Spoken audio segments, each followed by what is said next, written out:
The Apostle Paul was arguably the most important and influential person in the shaping of the Christian faith, save Jesus of Nazareth. Much of what we believe today as Christians derives from the thinking and theologizing of Paul. Moreover, one doesn't have to read very far in Paul's letters to become aware of the fact that Paul carried on a rather extensive disagreement, argument, we might even say, with some of his Jewish contemporaries. This has led some Christians to come to the conclusion that Paul's Damascus Road experience, where he encountered the risen Christ in what would change the trajectory of his life forever, constituted nothing less than a complete rejection of his former life in Judaism. Paul, they argue, was no longer a Jew. Rather, he was now a Christian. And that leads me to ask, is that true?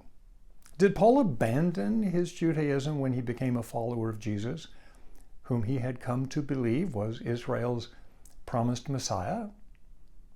Well, when you let Paul speak for Paul, it becomes clear that this may be too simplistic a view of Paul for two very good reasons.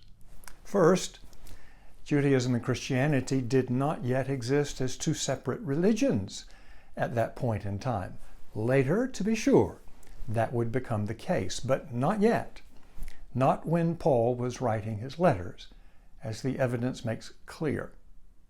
For example, when Emperor Claudius expelled Jews from Rome in AD 49, an action which led to Aquila and Priscilla coming to Corinth, where they met and worked with Paul, Claudius could not yet tell the difference between Jews and Christians, believing them all to be Jews. And so he expelled both non-Jesus Jews and Jesus Jews together from the city. Otherwise, Aquila and Priscilla, being Jesus-believing Jews, would not have been expelled, would they? And two, Paul in his letters still thinks, believes, and argues as a Jew, as any careful reading of his letters makes clear. You see, there were fundamental differences in the way Jews and Greeks thought about life. Take the nature of humanity, for example. Jews, believing that man was created in the image of God, believed that all of man, body and soul, was God's creation and consequently significant. And so Jews did not tend to separate what one does with their bodies from what one does with their spirit or soul, both being created by God and therefore important. We call this anthropological monism, the idea that man is one thing, body and soul. Jews believe that God created man a psychosomatic whole. You see that in places such as the creation story in Genesis, where God created man out of the dust of the ground and breathed into him the breath of life, Ruach Adonai, and man became a living soul, Nefesh Hayah. Note that Genesis does not say that God gave man a soul. Rather, it says man became a soul, body, and spirit. The Jewish concept of man, therefore, is that man's body and soul are one thing, not two. To be sure, I can speak about man's body as distinct from man's mind or spirit or soul, but only for the purposes of analysis and discussion. I cannot actually put your body in one room and your soul in another, can I? The only you I know is the whole package, body, mind, and soul. But Greeks, on the other hand, believed that man was essentially two things, body and soul. We call this anthropological dualism. They even had a catchphrase to capture the idea, soma, sema. The body is a tomb, or the body is a prison.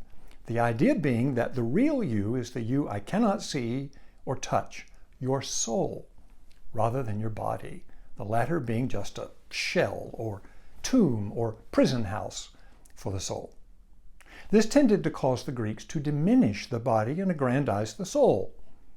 The body was finally of no consequence. Therefore, what you do with your body as opposed to your soul does not matter.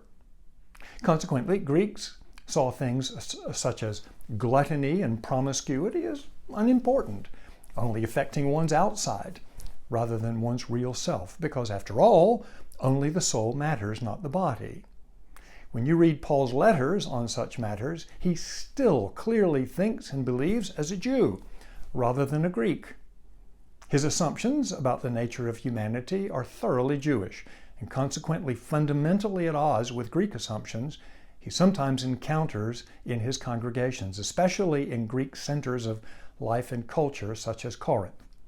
In Romans 12:1, for example, Paul will say, "Present your bodies a living sacrifice, which is your spiritual service." Hear that? What we do with our bodies, Paul says, is a spiritual matter. Now that's thoroughly Jewish rather than Greek.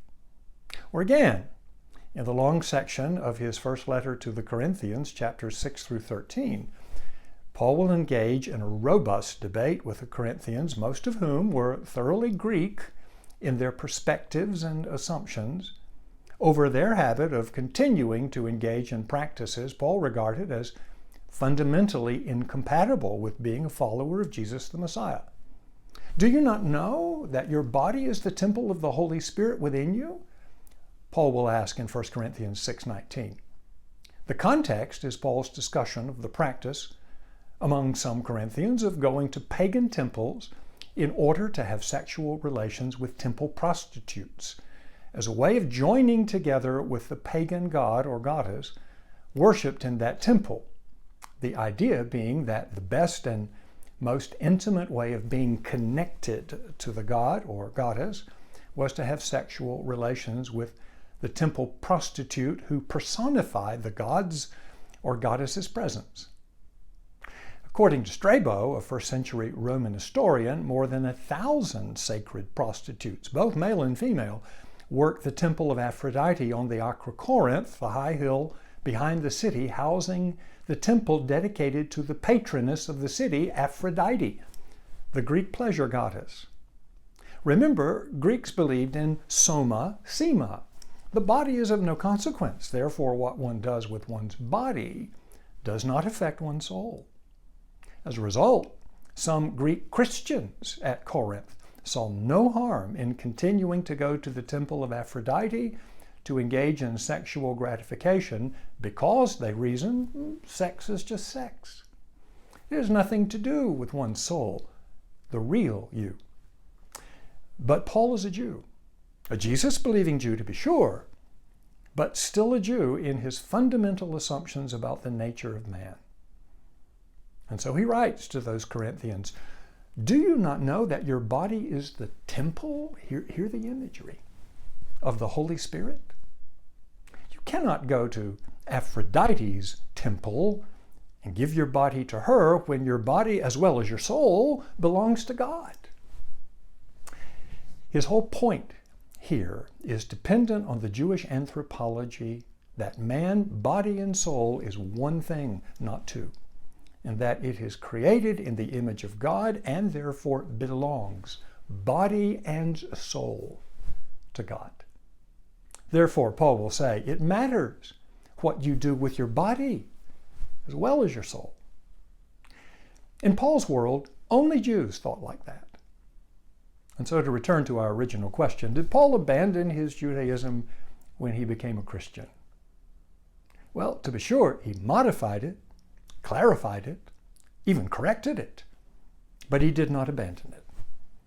In every way that matters, Paul still thinks, argues, believes, and behaves as a Jew. But not just any Jew. A Jew committed to the belief that the same God who called out for himself a people called Israel is the God whom we now see, touch, handle in Jesus of Nazareth. Well, I hope that helps you to understand Paul a bit better. Till next time, take care. God bless.